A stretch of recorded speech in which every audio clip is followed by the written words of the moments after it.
Hello everyone, welcome to Global Government News. Today is August 12th, 2010, and I am Darko. Welcome again to this economic news video.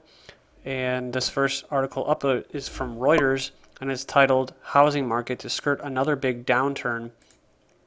It says the housing market should skirt another major downturn, even though stubbornly high unemployment and foreclosures will curb demand and keep home prices mostly flat through 2011. A Reuters poll showed home properties in the 20 biggest U.S. metro areas could end up with a tiny rise in values this year despite government tax credits to home buyers any more than 3 months ago, according to the poll.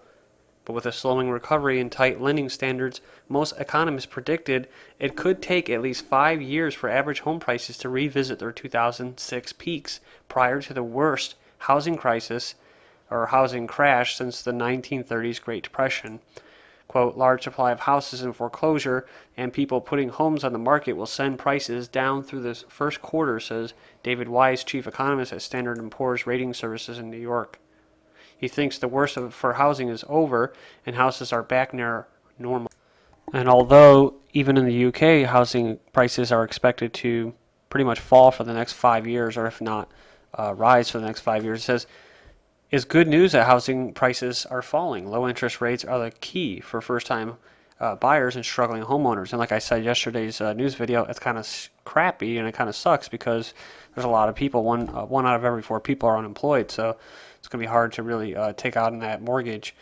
That I don't know. I mean, like I said, I'm not an economist. So. But then you have this other one. This next article from the London Telegraph: U.S. banks seizing homes at record levels. That must be a good thing, right? It says repossessions of houses and flats by major U.S. banks is at close to an all-time high as the American housing market continues to struggle. I guess, yeah. Major U.S. banks wrote off approximately $8 billion worth on mortgages in the first 3 months of this year, on track to repeat or even surpass last year's full total of $31 billion.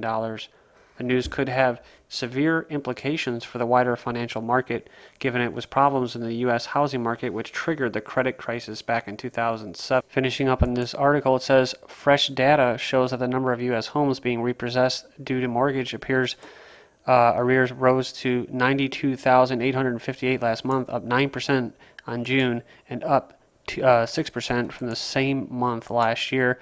And this right here, of course, they always have to throw this in there to give people who, like I said, have the attention span of a golden retriever, who don't realize or never realize or don't remember about this whole thing. It's basically just a big Ponzi scheme, and a lot of people, including Goldman Sachs and them, profited, and those who lost money got taxpayer money. So none of the corporations, the bankers, or any of the businesses or entities that were part of this scheme really lost. Just the people that were suckered and watched the boob tube, which told them, hey, buy, go into the housing market, and got suckered into it. And with the whole, it was a derivatives bubble. It wasn't so much a housing bubble as it was a derivatives bubble.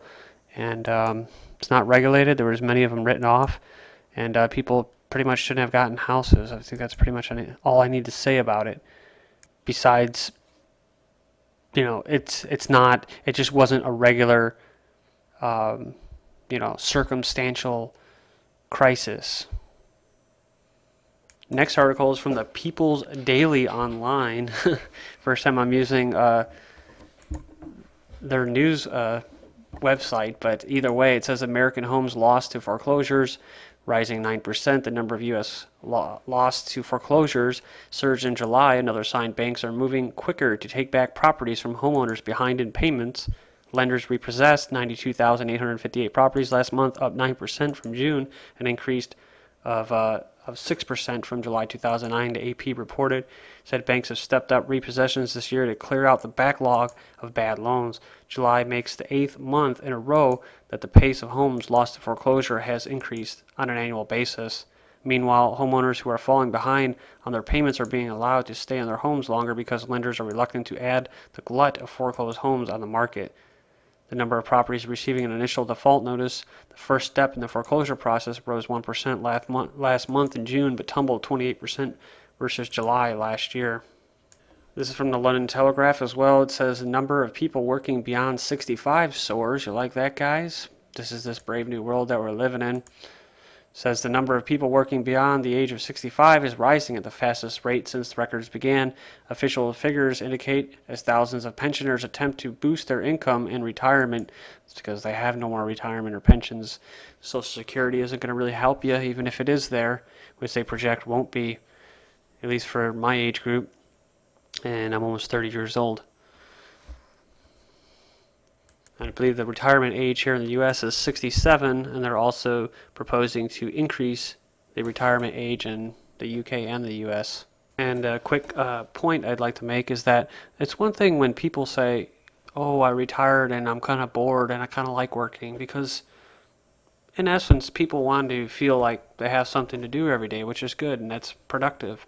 And it'd be one thing if someone retires and they can still kind of have their own little business, right? Where they can, they work on their own time. There's no, you don't have to worry, right? You're just kind of more of a hobby, really. But this is different. This is people working till they're 70 or whatever because they have no retirement, because they have to work. That's a totally different situation. This is Time CNN. New claims for unemployment aid hit 484,000. It says Washington, new applications for unemployment insurance rose last week to their highest level in almost 6 months. A sign that employers are still cutting their staffs. The Labor Department says the first-time claims for jobless benefits edged up by 2,000 to a seasonally adjusted 484,000. Analysts had expected a drop. That's the highest total since the week of February 20th. Initial claims have now risen in 3 of the last 4 months. Wow. And are close to the high point for the year of 400, almost 500,000, reached in late January. The 4-week average, which smooths volatility, soared by 14,250 to 473,500, also the highest since late February. The total number of people receiving benefits dropped 118,000 to 4.4 million, the department said. And you just have to remember when they talk about unemployment, it's people who are no longer receiving this unemployment insurance aid are no longer considered unemployed. So when they give you those unemployment rates, just remember all those people that are still unemployed, that haven't found jobs, that aren't receiving aid, they're not in that unemployment rate percentage anymore. So when they tell you 10%, it's like 20%. And I'm aware that most of you are aware of that, but there are always new listeners to these videos, and that's just something I like to throw out there. So when I talk about stuff like that, if you've heard it over and over, I'm sorry, but it's for the new listeners. This is the economic collapse, and the title is 15 Economic Statistics That Just Keep Getting Worse. And it says, a little over a week ago, U.S. Treasury Secretary Timothy Geithner penned an article for the New York Times entitled Welcome to the Recovery, in which he touted the great strides that the U.S. economy was making.